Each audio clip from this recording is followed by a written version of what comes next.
Welcome back to our Friday oil drip chat.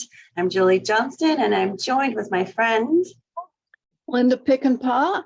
And you know what, Julie, before we start talking about all the wonderful cleaning ideas we have, I got my little box this week. Oh, you did? I did. That's just special as long as they last.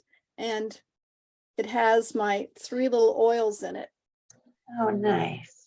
And I will tell you, the gardenia is, oh my word, it is wonderful, wonderful. It is being in your own flower garden. So I just had to share that. It was pretty exciting when because gardenia, I think, is around maybe $150 for a little bottle. And it's not something that I would ordinarily be able to, but I think these were around 30 for all 3 of them, 30, 35. And so the gardenia was definitely worth it. It is. Oh, very, nice. very, I haven't gotten mine yet. I'm really excited to get mine too. Yeah. So. Well, you're gonna need those while you do your spring cleaning. You're gonna need to rub them on so you can smell those flowers and be invigorated and definitely. Oh, good. Well, one of our first things, as we're talking about our spring cleaning, and I know we just talked about the floral aroma, but we have a really nice natural air freshener that we shared the information about, but we're going to share it here again too. So, and I don't know if it was like a Christmas gift or what it was we were talking about, that at one point in the past year, I know you had shared how to make these too, where you get the little tiny mason jars and a little fabric. Yep, one of those. Yep. And some sort of fabric to put on top. You take off that metal and you put the fabric on, and then you make the mixture inside. So you always have this natural air freshener. And they can be super cute. They can be wonderful little gifts. So if you're looking for, sometimes kids like to give their teachers gifts at the end of the school year, or maybe they want to take their teacher a gift for Mother's Day. Maybe their teacher's a mom and they want to, pamper her for that. This could be a gift, an easy, simple, inexpensive gift. And I found, well, I have to, also, I found that they have these lids they make that have holes in them. Those are pretty, yeah. I had bought those for something I was doing. And so you can put those on the jars as well, and then they're open and you can actually, it comes out. So just another idea for the tops of them. But the one big ingredient in them is baking soda. And here's a little tip. Because most I don't know if all of them do, but a lot of our recipes that we are sharing on cleaning have baking soda in them. I go to Aldi and that's where I buy my little boxes, and I usually buy I don't know whether it's 24 or 18 in their box, but I usually buy that whole thing, because I think they're 50 cents maybe. Yeah, they're cheap. 50 cents, and so then I have them, and I'm not, oh, where's my baking soda, or where's this or that, but I take the baking soda and then I have it all the time for what I need it for. So that's just a little tip, because this recipe has baking soda in it. And you can take 10 to 15 drops of your favorite oil and set it up, and it becomes a natural air freshener. And then I don't think you have to replace the baking soda all the time, but if you want more fragrance, you can just add more oil from time to time. Yeah, and it says to shake it up. Once it's in there, every now and then give it a shake and you should be able to get more. But it's quite a few drops of oil. So 2 or 3 drops isn't going to be enough. They suggest about 10 to 15 drops. Right. So, right. Yeah, but that'll be fun. Like You keep one in your kitchen, you could shake it up in there to keep the kitchen smelling good. You can keep one at your desk if you work in an office right there, just to shake it up and smell. So, and even in the car, it's a good one to keep in the car too. Yeah, so it's just super easy, really inexpensive. It's a great one. Okay, so we still haven't told you to clean anything today. So far, we're just having you make your house smell good and you have a beautiful aroma. So now we're going to actually get in and talk about cleaning. I know everybody's right on the edge of their seat. Give it to me. Give me these recipes. Because I know that everyone is just ready, set. They can hardly wait to spring clean, right? Exactly. Well, our next one is our soft scrub cleaner. So this is our, what's that, that word that the kids are all saying now? So I'm like I'm hot with my terms. Dupe. This is our soft scrub. Dupe. Oh. Yeah, it's a big word now. Everybody's saying it. So we're getting on the bandwagon here. And that's probably everything I just said was probably all old lady like, and my kids would be like, "You're horrible, Mom." This soft scrub cleaner, I've used it for years when it comes to cleaning bathrooms. I use it to clean my counters, my sinks, my shower. And I even use it sometimes to clean even my stove. I think it's good enough to scrub off the stove, clean out the kitchen sink, all of those areas. It's a wonderful cleaner for that. So it is more of a mixture that's kind of messy. So it's one of the times where you're going to have your sponge out and you're going to be scrubbing, but you don't have to put those gloves on because it doesn't have any harsh chemicals in it. It's all nice, simple, natural ingredients. And it actually is really good for your hands. It's almost like a natural little exfoliator for your hands. So after cleaning, you've also pampered your hands when you use this. Do you like to use this one too? I do very much so. Yes. Again, it has baking soda in it. And so that's one of the parts of it, and it does use Castile soap, which is like, I don't know why such a good product we got away from using it. I mean, I can remember way back hearing about Castile soap being used, but now it is more that we're using it for more natural things. So maybe our grandmothers and great grandmothers had it right. Yeah. I have a question. This when you mix it up, this soft scrub, it has, one of the things I like about these cleaners is when I used to use market cleaners, I mean, the smell would about drive me crazy. Yeah. And these are so, I mean, it's like you breathe and like, oh, it just feels good. Not just the aroma, but it just feels good going down into your lungs. And just, that's a big difference. But it says to store in an airtight container, but really, it's more for one-time use, right? Yeah, I think you have to use it pretty quickly. So if you make a batch of it with the ingredients that are here and you don't use it all, you're going to want to use it pretty quickly. So maybe if you don't use it that day, I'd say probably within a week because it starts to harden. Yeah. So I have made it where I've made a bigger batch and I do try to put it in the seal, but then I'll have to use it hardens. So I'll have to use like a knife or a fork or something to like break it up. And you can still break it up and use it. Once it gets wet, it sort of loosens up again. So, but it's just harder to get out. Yeah.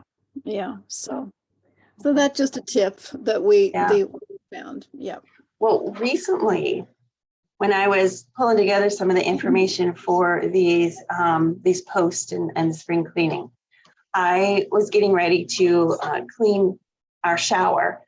And at our house, we have a well, and the rust starts to turn things orange.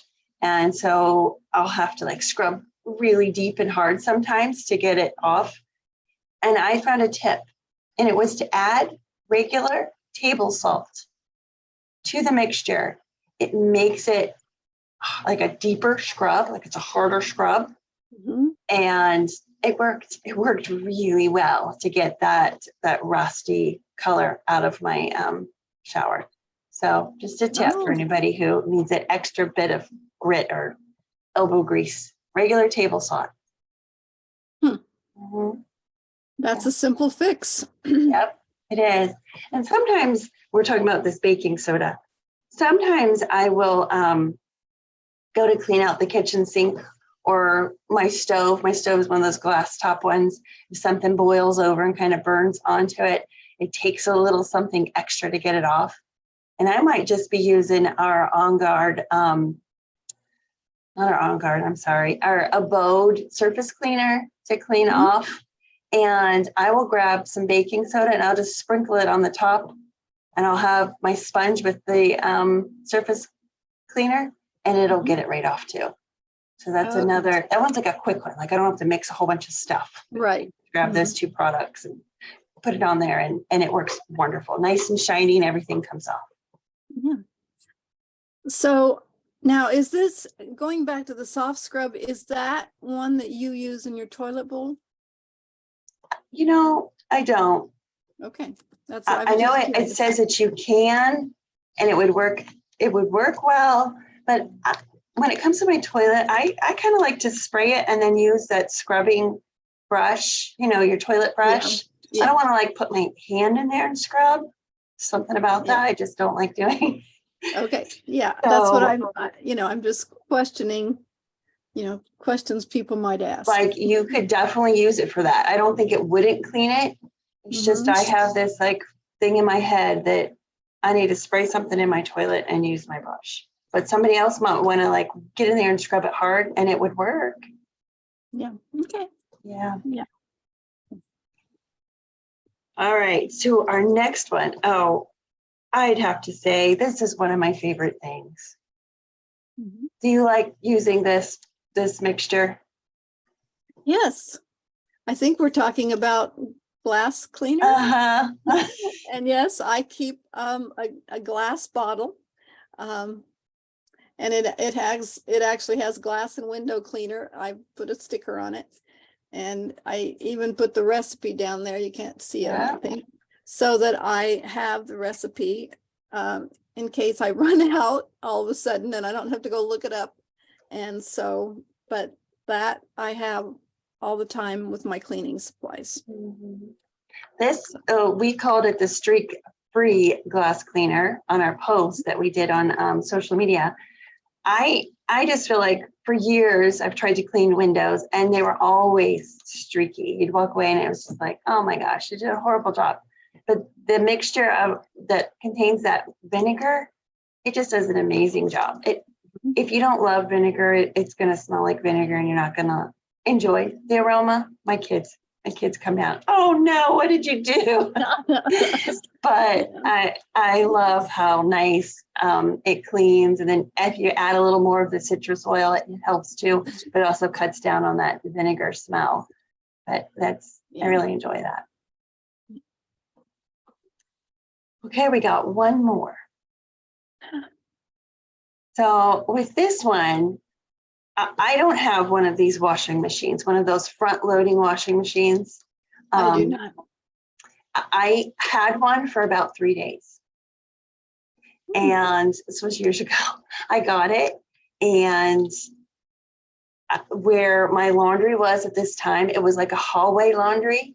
So you open up the doors in the hallway and there was your washer and dryer. So in front of the washer and dryer was the hall, and it had carpet. And this machine, you pulled out this tray and you put your detergent and stuff in it, and it leaked all over my carpet and ruined my brand new carpet. It was our brand new house. And Oh, I called the company. I was like, I don't want this machine, take it away. So they came back and took it, and I got back to the old regular the top loading ones. mhm. So I know that I have family members and friends who do have them, and I like them because they're so large and you can put so much in them. But they always seem to have this nasty smell. Like you have to keep the door open so it airs out and dries out really well. But it has a tendency to build up, I think, bacteria in it, and it just causes this nasty odor. So we've had, in years past, people would say, what can I put in it? And we'd say, well, why don't you use our Purify oil in a couple loads and see if that kills it. And I think it helps a little bit. But this seems to be the recipe that we're sharing is more deep cleaning for these types of washing machines. And it's got a couple steps to it. So this is going to be definitely a spring cleaning activity. This isn't something that you do, once a month. This is probably your spring cleaning activity when you get in there and deep clean these washing machines. But it has to do with removing your tray dispenser and fully, sinking it in water and cleaning that up, scrubbing away any of the residue that's on it. And then using washing soda. I don't know if anybody's ever used washing soda, but that's something that for a while I was making my own laundry detergent and I was using washing soda. So it almost looks like the same packaging as baking soda, but it's much bigger. But you can use it to clean out your washing machine. So anyhow, that's how you clean the drum, is with this washing soda. And then phase 2 is using vinegar and essential oils in the liquid dispenser and running a wash. This is very similar, I think, to we have recipes for when we clean out our coffee pots, flushing it through with a cycle of the vinegar and essential oils, and I believe even dishwashers. I think we've suggested that before for dishwashers. But then afterwards, you wipe everything out, seal the drum and the door, and then you're ready to, well, I think there's one more. Remove and clean the filter at the bottom of the machine, if the machine has one. And then that's it. That's the end of the process. So not something you want to do all the time and not very exciting, but if your machine gets that smell, this might be a great routine to do when you start smelling that buildup of it. Yeah. So those are all of our tips for this week. So hopefully we're not overwhelming you, just a little bit here and there to help you get prepared for your spring cleaning, as well as changing out some of your products to more natural DIY products. All right, well, everybody enjoy your weekend. It's a beautiful day today, so I'm not sure what this weekend's going to be. It looks like it might rain a little bit, but hopefully everybody can get out and catch some of the sun that's out there in the warm day and leave that spring cleaning to the weekend when it's raining. Right. All right, Linda, well, I'll see you again next week. Okay. All right, bye. Bye.